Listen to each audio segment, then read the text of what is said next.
Imagine effortlessly multiplying your beautiful aloe plants with a 100% success rate, saving money and never bending over a soggy, rotting mess again.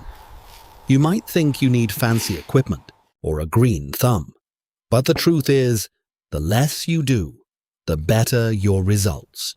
Wait until you see secret number 3. It completely defies everything you've ever been taught about watering plants. Now, if you've ever tried to grow baby aloe plants before and watched them turn to mush within a week, you're not alone. The problem isn't you. It's that most advice out there skips the most important lazy steps that actually work. Today, I'm walking you through the exact 3 secrets that give you a 98 to 100% survival rate without any fuss, no guesswork, and 0 root rot. Let's start with secret number 1, the ignore it healing method. You might think a freshly removed baby aloe plant needs to be tucked into the soil immediately to survive, but rushing it into the dirt is actually a death sentence. Here's what you do instead. When you gently pull a baby plant, also called a pup, away from the mother, do absolutely nothing. Literally just toss it on an empty tray, paper towel, or table in a breezy spot for 2 to 3 days. Now, I know this sounds backwards.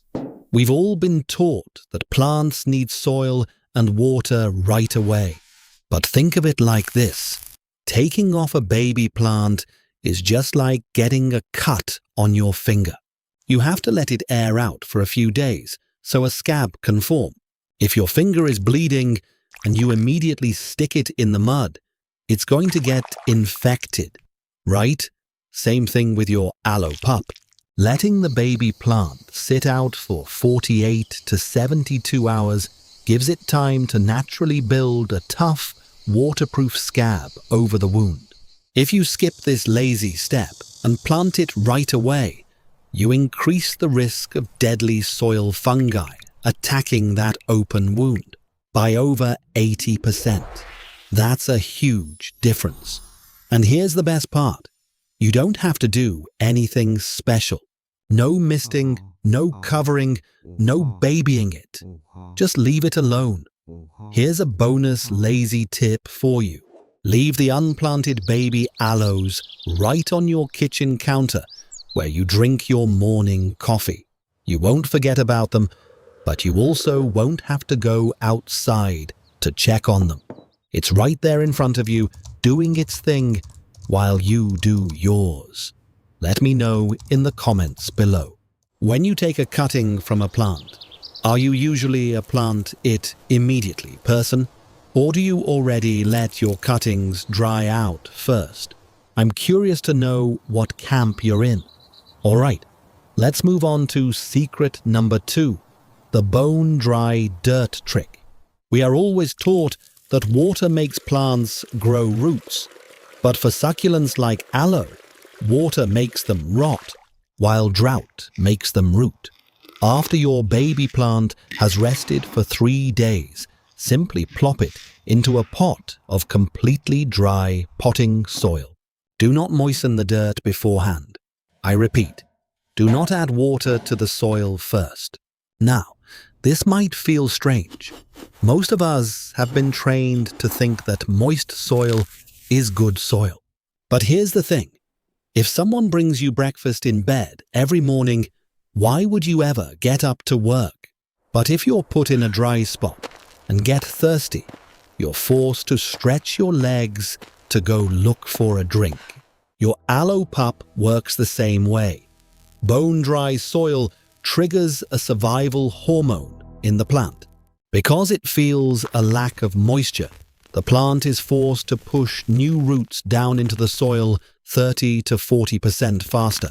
In a desperate search for water, using dry soil under 20% moisture practically guarantees a 98 to 100% survival rate. That's as close to foolproof as you can get. And here's another bonus lazy tip. Use leftover bone-dry potting soil straight from an old bag in the garage. There is zero need to do the messy work of pre-mixing or dampening your soil.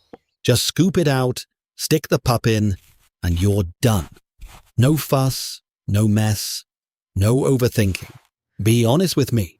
How hard is it for you to resist watering a freshly potted plant? Is it easy to walk away, or does leaving it dry drive you crazy? Tell me below. I want to hear your honest thoughts. Now here's the big one. Secret number 3. The no water rule. It feels incredibly wrong to pot a new baby plant and walk away without giving it a nice drink to settle it in. But giving it water right now is the fastest way to end it overnight. Put the watering can down and walk away. Do not water your newly potted baby aloe for at least 1 full week. I know, this goes against every instinct you have. But here's why it works. A baby plant without roots doesn't have a mouth yet. Pouring water on it right now is like dumping a bucket of water on a sleeping person's face. If you water the soil immediately, the water fills all the air pockets in the dirt, suffocating the plant. Within just 24 hours, this oxygen-free, soggy environment becomes a breeding ground for bacteria, causing an 85 to 90% chance of rotting the plant from the bottom up. They're being too kind, too soon. Here's a bonus lazy tip that will save you from temptation. Write next week's date on a sticky note and slap it on the side of the pot. That is the date you are finally allowed to water it. This stops you from being tempted to just give it a little splash when you walk by. Trust me, this simple trick works wonders. So let's recap. Secret number 1. Ignore your baby aloe for 2 to 3 days and let it form a protective scab. Secret number 2.